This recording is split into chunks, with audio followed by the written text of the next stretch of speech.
Welcome to Let Me Fix This. Enjoy the video. In this video, I will explain how to fix Mini Cooper Sunroof, updated. Start by safely disconnecting the battery and placing towels to protect the interior while you work. Remove the headliner trim carefully to expose the motor and rails, and keep track of screws with labeled containers. Clean the tracks with a soft brush and contact cleaner, then test the motor operation and lubricate moving parts. Reassemble carefully and run a full function test to confirm smooth operation.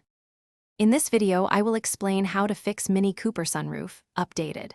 When troubleshooting, separate electrical issues from mechanical ones to save time and money.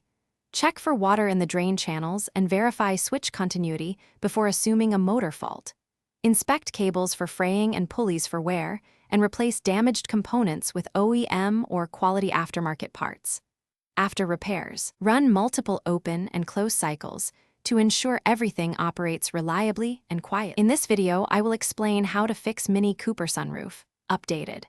Begin repairs by supporting the glass and removing trim pieces to access the motor and cables.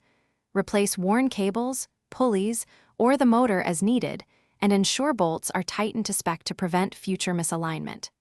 Clean and lubricate rails with a silicone or PTFE product. Then reconnect the battery and perform the sunroof calibration procedure to teach the module its travel endpoints for reliable operation.